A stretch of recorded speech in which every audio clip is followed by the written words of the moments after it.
はい、始まりました。今回はリクエスト一旦ちょっと減ってきたなっていうことを話してたんですが、減ってきたって話したらいっぱい来ちゃいましてそのリクエストはお答えしていくんで、ちょっとお待ちくださいということで、誠意検討中でございます。はい、一旦今日はリクエストを忘れましてやってくやつをやってくっていう、はい、で今日の当社の紹介させていただきます。ザルファーのシダジャバリーわかんないですね。ジャバーリーはい、こいつなんか騎士がフューチャーされまして、遺構を持ってる騎士いるぞと、いうことで、なんかちょっと時の人というか人気ありそうですよね、雰囲気的に。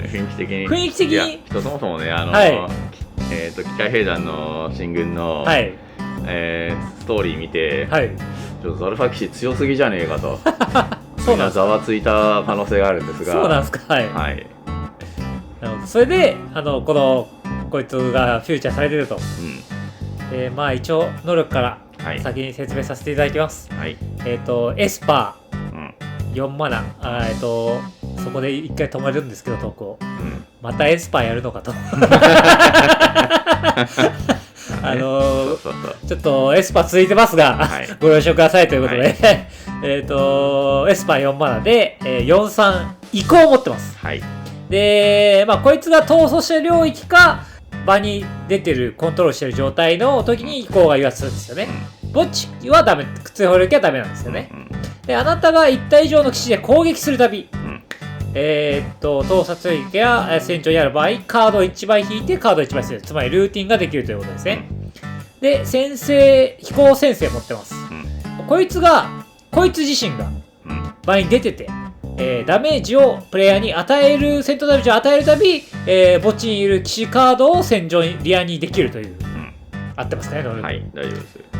今まで移行って大体そのソーシャル領域に一般なしで出てくることあんのかみたいなことでしたけど、特に江戸川丸出てくるときはよっぽど曲げてるときですよねみたいな状態だったんですが、まあこいつ結構出てきそうですよね。いや、こいつは出てこないとまず話にならないのでちょっと変わった移行といいますか、いや逆にだから移行のシステムの反省を生かした移行になってます。確かに調整された移行ということで、こいつはかなり楽しそうじゃないかということで、こいつをやっていただきました、ティームさんに。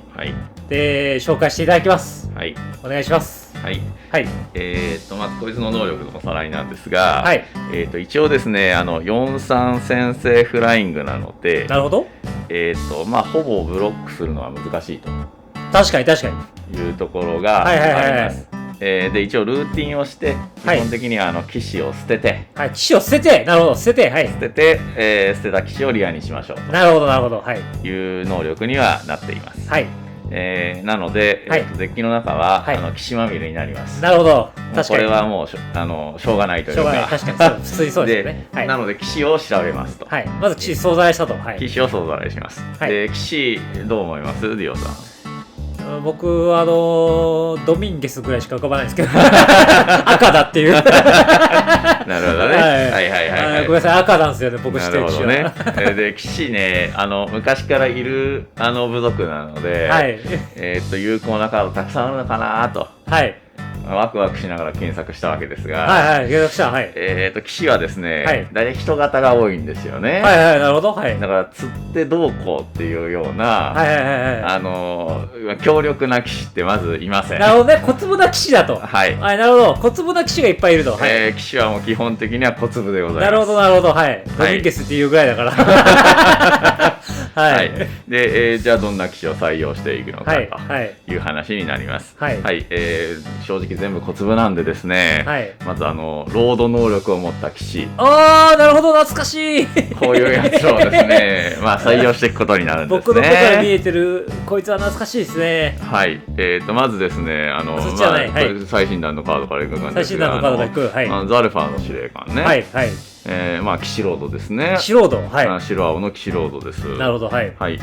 あとモンハンの騎士、はい。そもそもこの逃走者デッキの中に入ってた気がするんですけど。なるほどなるほど、入ってたんですね。ロードでかつ騎士は破壊不能を得ると。はいはいはいはい、すごいな。いう能力。はいはいはい、はい。それ以外にまさかベナリアの軍司令。懐かしいことトリシンですよ。こいつ普通に出てくることなかなかない。なるほどね、確かに出てこないなトリシンだと。トリシンだときつい。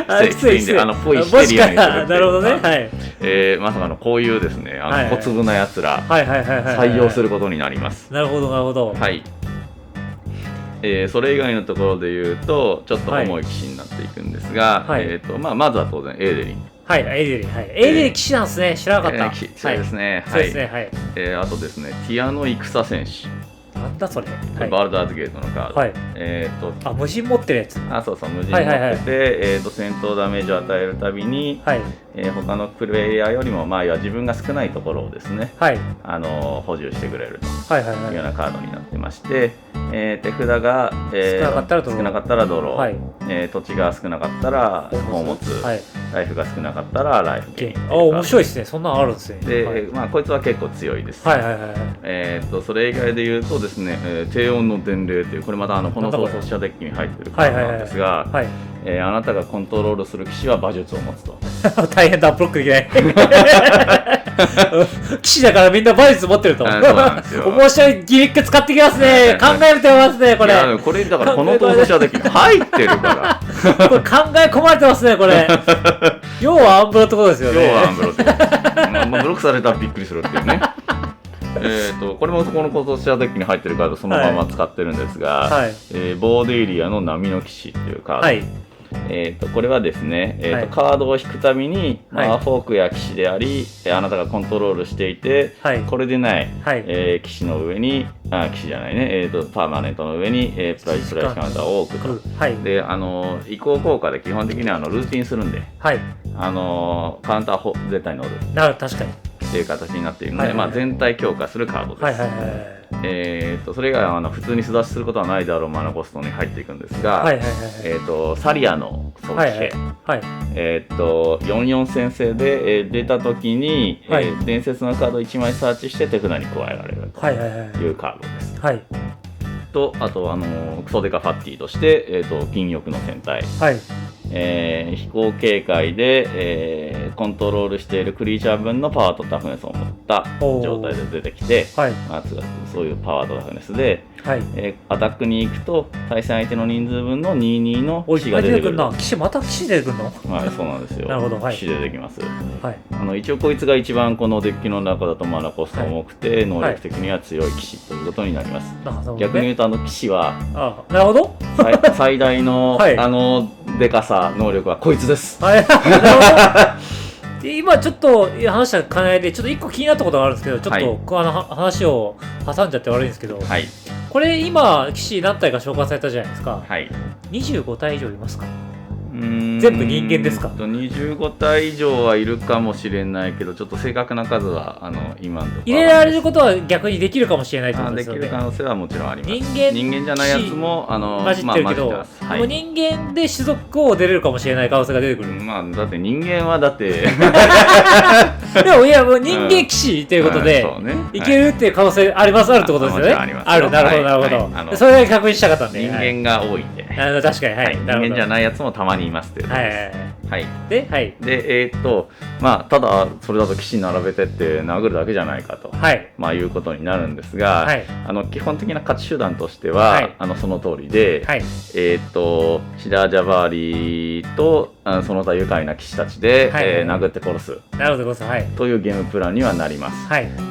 それをどうやって完遂していくかっていうアプローチになるんですけれども、シダージャバーリーの効果もう一度確認したいんですが、こいつ一応そのリアにするっていう部分のところに関しては、マナコストかからないです。確かに、でこいつ自身4マナで、4-3で、出てきたら要は継続的に基本的にはリアにしていけることができるというところありますんで、自分の、呪文、とかマナー縛っちゃっても。あ、なるほどそれが言いたかった、そんなに問題がない。なるほど、そんなことを言い出すんですかはい、ということがありますので、このデッキはですね、ガチガチのスタックスになります。なるほど、はい、そういうことか。はい、で、どんなカードを採用していくかというところなんですが、またエスパーのおなじみのエスパーのおなじみの法の定め系カード、はい、これはエンチャントはもうフル搭載になります。なるほどなるほど。はい、耳の痛い静寂、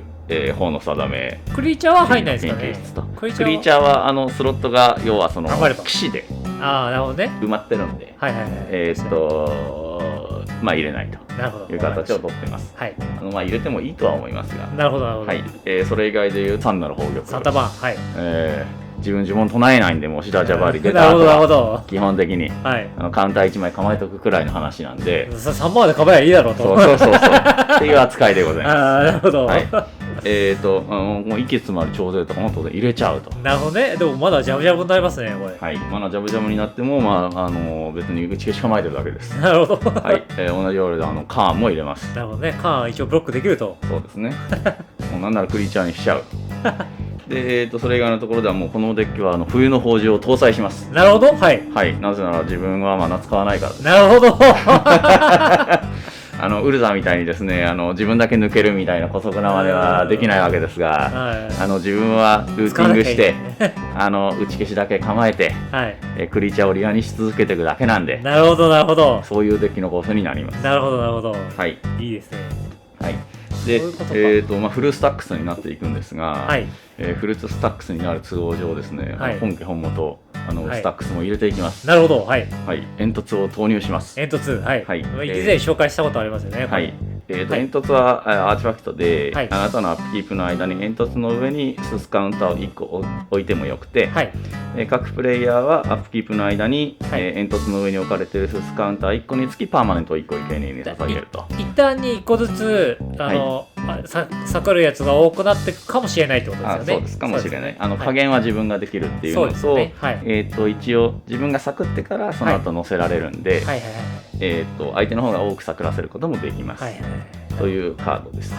で、これは騎士カードをですね、自分でサクって、その後リアにするということで、相対的には有利なカードということになります。スタックスのリメイクで、予言された壊滅。これはエルドレインですね。はい、エルドレインのカード。はい。で、流行ったんで。以前流行りましたよね。毎ターンに1回1人1個そうですね。サクってくる。はい、これは強制でサクる。これ確か出るトークン確か騎士でしたよね。違いました。出るトークン騎士です。出るトークン騎士です。ただこれ任意じゃないんで。なるほどなるほど。はい。ちゃんとサクれるものがあるまではもうサクっていかなきゃいけないですから。そうですよね。はい。騎士が出てくるまで行ってる場合は逆に言うとほとんどパーマネントなくなってるということなんで、そのプレイヤーは。この2つが今なぜいいかっていうと、要は騎士をサクって、こっちは。その騎士を釣ってくるという、とんでもないことするってことですね。そうやってちょっと場面を支配していくとなるほどなるほど、はい、いう形になります。騎士を釣っていくというところで、シダジャバリーなんですけど、こいつは一応ダメージを与えたら、戦闘ダメージを与えたら誘発する効果なので、ダブルストライクを付与しとくと、2倍おいしいと。し、そもそも打点も4なんで。あと2ぐらい2上がってる状態でダブストなら一応2パンで倒せるという計算になります。でダブスト付与する騎士がまず2枚います。シルバーブレイドパラディンという日本語名がわからないというやつですね。こいつ結婚持って出た時に、こいつとペアになったやつはダブルストライクをやるというカードです。3マナなので一番軽いです。あとキングズベイルの騎兵というやつ。これはあなたがコントロールする騎士クリーチャーは2段攻撃を持つというカードです。これ手に入んなかったんですね。これ都内ではちょっと見つからなくて大変だった探すの。ちょっと地方のお店に発注しました。それ以外で言うとこれはエンチャントになりますが、決闘者の遺産ですね。クリーチャー一体がアタック行くときに対処し1体対象にして、2段攻撃を選んでも良いというカードです。これ面白いところは、対戦相手がコンバット行ったやつについても、2段攻撃を得させることができます。そうなんですね。なるほど。そうなんですよ。だから自分が関係ないところでアタック行ったやつに、じゃあそいつ2段攻撃でっていうことは可能です。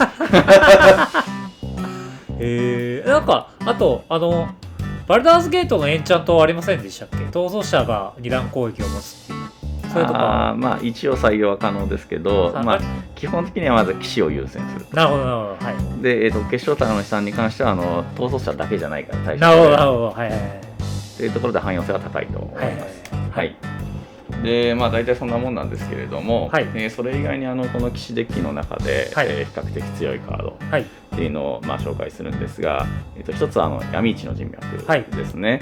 部族デッキなんで、この3点ペイの多層、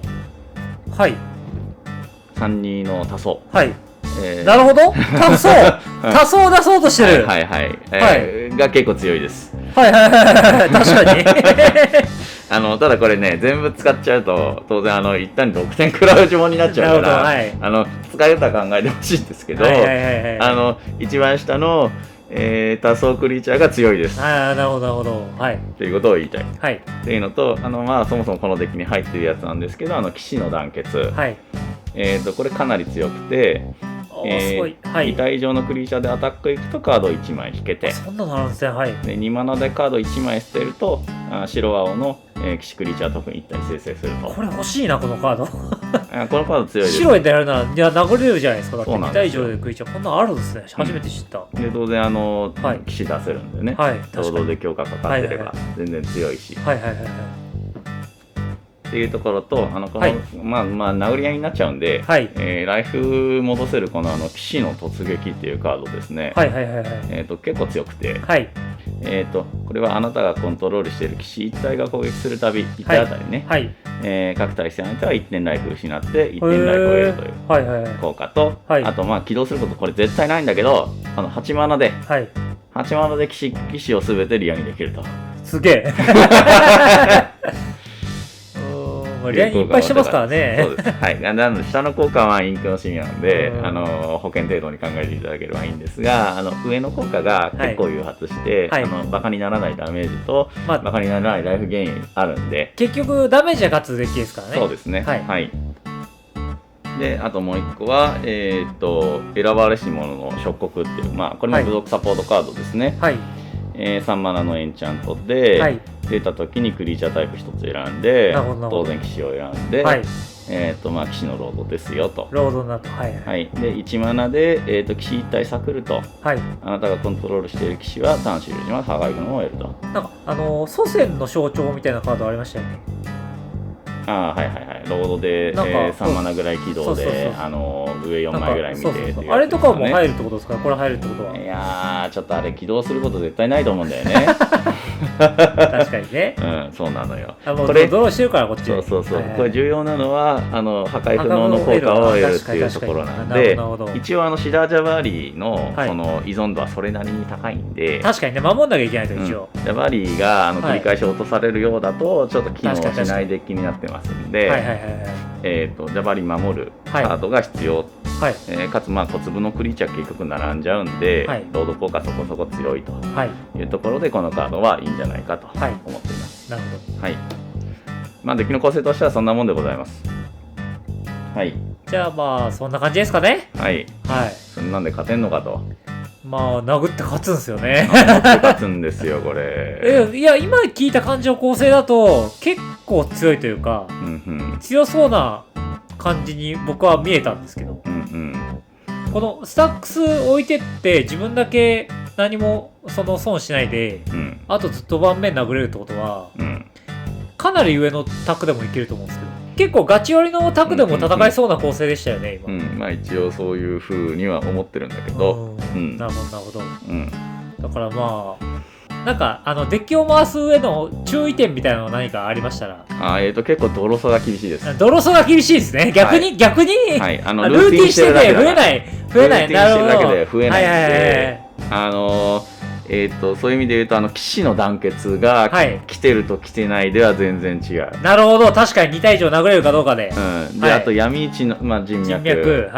この辺りが来てると来てないだとだいぶ手札の状態変わっちゃうんで、初めの方に持ってくるサーチで持ってくるのはこの2枚のどっちかの方がいいぐらいの、重要度を持ってます。一応リスケンなんかも入ってるんですけど、リスケンでもいいかなと思ったんですよ、今の話の兼ね合いだと。ドローもできるし、スタックスの要素もあるんで、かなりいいかなと思いました。スタックスデッキなんでね、入れるということにはなります。そんな感じですかね。この人気のこいつをやってみたいということも、そうですね、この動画を見て、ぜひやっていただければと。今回の動画は以上になります。おしまい。